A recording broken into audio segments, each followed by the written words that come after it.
কিছু কম করে বললে হয়তো বা পেতেও পারেন। আমি ফকির মানুষ, আমার বেশি নিয়ে দরকার কি?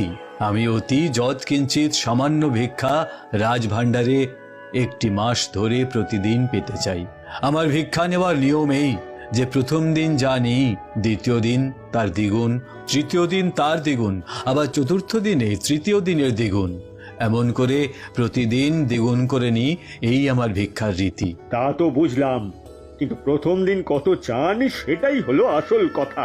2-4 টাকায় পেট ভরে তো ভালো কথা, না হলে একেবারে 20-50 হেঁকে বসলে সে যে অনেক টাকায় গিয়ে পড়তে হবে। মহারাজ, ফকিরের কি লোভ থাকে? আমি 20-50ও চাইনে, 2-4 টাকাও চাইনে। আজ আমায় একটি পয়সা দিন, তারপর 29 দিন দ্বিগুণ করে দেওয়ার হুকুম দিন। তবে তাই হবে, আমি রাজভাণ্ডারীকে আদেশ দিয়ে দিচ্ছি।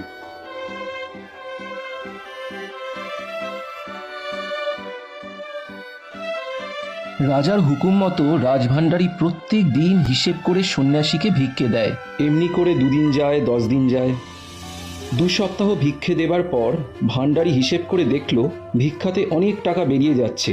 দেখে তার মন খুঁত খুঁত করতে লাগলো। রাজা মশাই তো কখনো এত টাকা দান করেন না, ব্যাপারটা কি হলো? মন্ত্রী মশাইকে ব্যাপারটা বলা দরকার। এই যে রাজভাণ্ডারী, কিছু বলবে নাকি?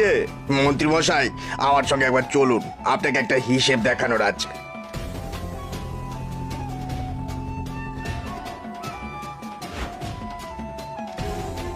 এই দেখুন মন্ত্রী মশাই, এ হলো 2 সপ্তাহের ভিক্ষের হিসেব।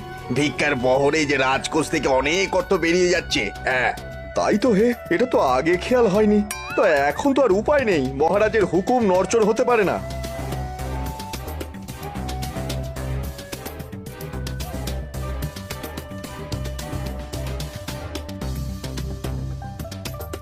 এ তো মহা ঝামেলা হলো। যাই, মন্ত্রী মশাইকে গিয়ে দেখিয়ে আসি। মন্ত্রী মশাই, এই দেখুন এই কয়দিনেই কত হয়েছে। আরে বাবা, এখনই এত?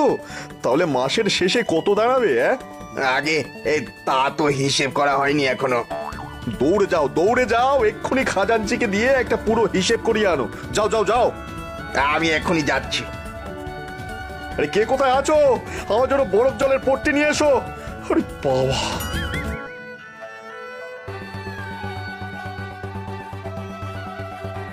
মন্ত্রী মশাই, মন্ত্রী মশাই। এই তুমি এসেছো ভান্ডারী? তুমি এখন যাও। খাজাঞ্চি মশাইয়ের থেকে পুরো মাসের হিসেব নিয়ে এসেছি।